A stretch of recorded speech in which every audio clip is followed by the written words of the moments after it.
काल नाशिकमध्ये जी घटना घडली ती घटना पोलीस आणि प्रशासनाने चांगल्या प्रकारे हाताळली। 5 पोलीस अधिकारी आणि 9 पोलीस कर्मचारी जखमी आहेत। आज परिस्थिती सुरळीत आहे। दोषींवर कडक कारवाई केली जाईल। सर्वजण शांत राहण्यासाठी मी विनंती करतो। काही ठिकाणी सीसीटीव्ही उपलब्ध झाले आहेत, त्यानुसार कारवाई केली जाईल। ज्या ठिकाणी नुकसान झाले आहे त्या ठिकाणचे पंचनामे करण्याचे आदेश दिले आहेत।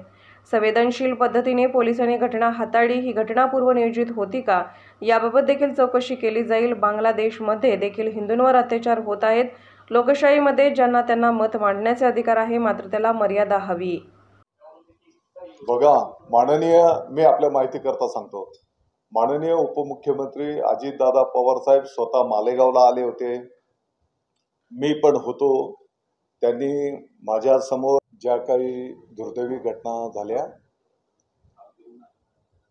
साधारणपणे पोलीस अधिकाऱ्यांनी, प्रशासनाने परिस्थिती अतिशय काळजीपूर्वक हाताळली आणि त्यामध्ये 5 अधिकारी आणि 9 कर्मचारी जखमी झाले होते। त्या सर्व अधिकारी कर्मचाऱ्यांची भेट घेतलेली आहे। त्यांची तब्येत आता चांगली आहे, बरी आहे। काल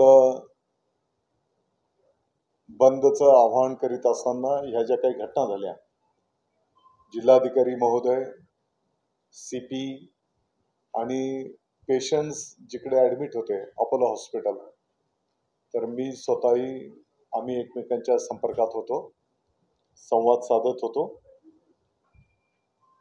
कालच्या घटनेमध्ये साधारणपणे 6 गुन्हे दाखल आहेत। आत्ताच्या घडीला परिस्थिती निवळलेली आहे,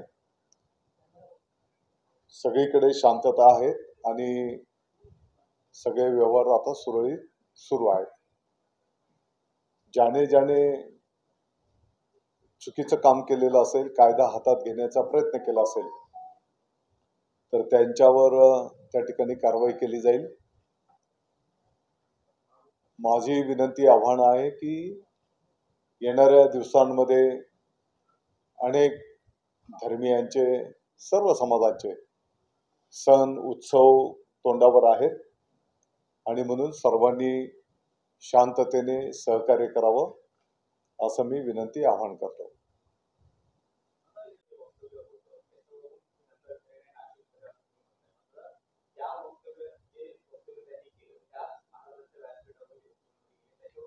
माननीय मुख्यमंत्री महोदयांचा कालचा जो दौरा होता तो पूर्वनियोजित दौरा होता। सिन्नर आणि ज्यांनी त्या सप्ताहाचं आयोजन केलेलं होतं ती समिती, त्या समितीने म्हणजे हे महिन्याभराच्या पूर्वीपासून त्यांचं नियोजन आणि आयोजन असतं। कदाचित पुढच्या वर्षाचा कार्यक्रम कुठे त्याचं पण नियोजन ते घोषित केलेलं असेल आणि लाखोच्या संख्येने भाविक त्या कीर्तनाला येत असतात। तर त्यांचं आमंत्रण हे आधीच माननीय मुख्यमंत्री महोदयांना दिलेलं। मला वाटतं की आज काल्याचं कीर्तन सकाळी असेल तिथला, म्हणजे कालचा शेवटचा दिवस होता आणि तो पूर्वनियोजित कार्यक्रम होता माननीय मुख्यमंत्री महोदयांचा।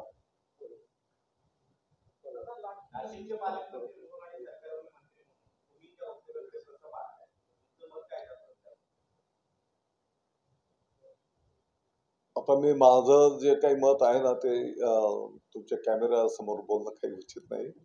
तुम्ही व्यक्तिगत मत जे विचारतात, माझं मत असं आहे की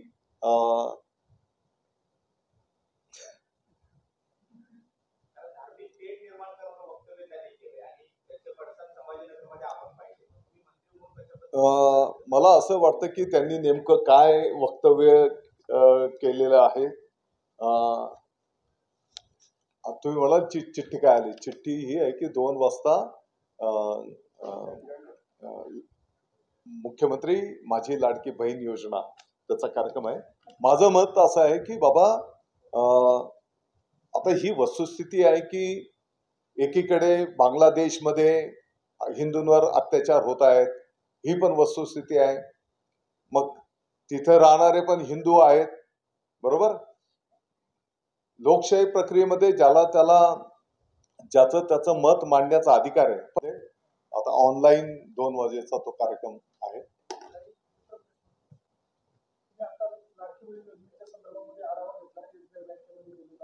हा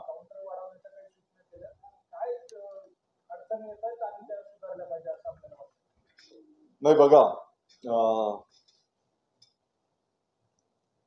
माननीय मुख्यमंत्री महोदय एकनाथजी शिंदे साहेबांच्या संकल्पनेतला ड्रीम प्रोजेक्ट मुख्यमंत्री माझी लाडकी बहीण योजना, की ज्याला माननीय उपमुख्यमंत्री देवेंद्रजी फडणवीस साहेब, माननीय अजितदादा पवार साहेब यांच्या मार्गदर्शनाखाली आज संपूर्ण महाराष्ट्रामध्ये गेल्या 3 दिवसांपासून या लाडक्या बहिणींच्या खात्यावर पैसे सन्मान निधी वर्ग करण्याची प्रक्रिया सुरू झालेली आहे.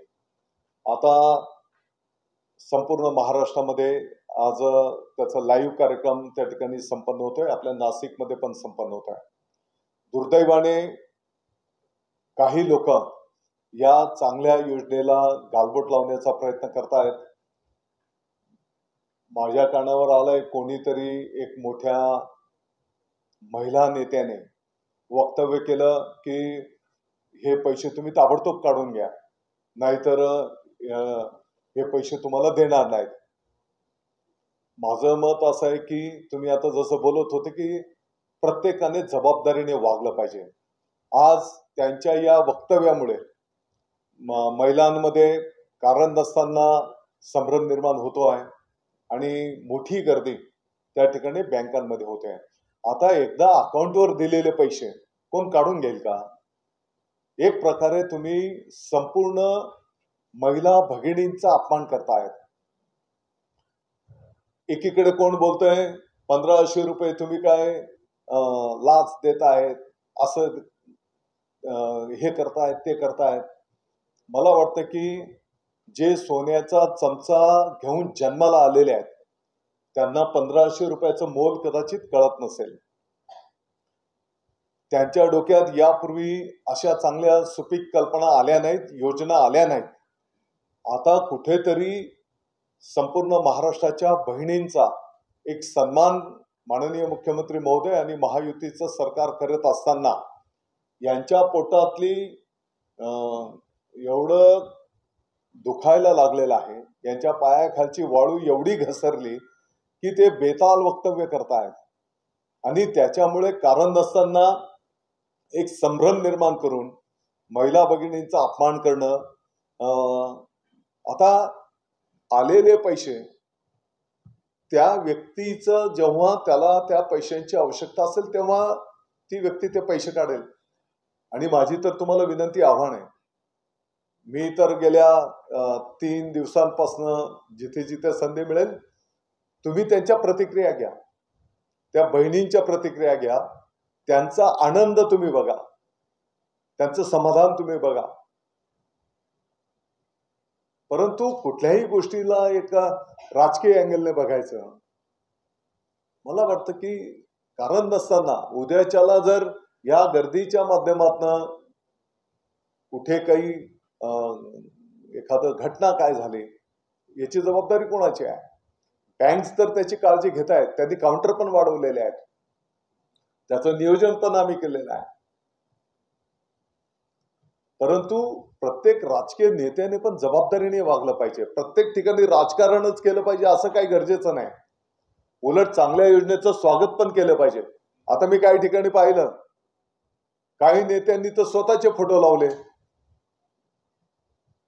आता काही नेते तर असं पण गाव पातळीवर विरोधी पक्षाचे आहेत, ते लोकांमध्ये संभ्रम निर्माण करत होते, कसलं काय पैसे येतील का. आणि जेव्हा क्रॉस चेक केलं तर त्याच्या घरचे पहिले त्याने नाव नोंदणी करून ठेवलेली महिलांची, आणि बाकीच्या महिलांना सांगतो की पैसे येणार नाहीत. ठीक आहे, परंतु संपूर्ण महाराष्ट्राच्या भगिनींनी या योजनेचं उत्स्फूर्त स्वागत केलेलं आहे. आणि असले कितीही कावळे कावकाव करतील तरी या संपूर्ण महाराष्ट्राच्या भगिनी महायुती आणि माननीय मुख्यमंत्री एकनाथजी शिंदे साहेबांना 100% आशीर्वाद देतील. आता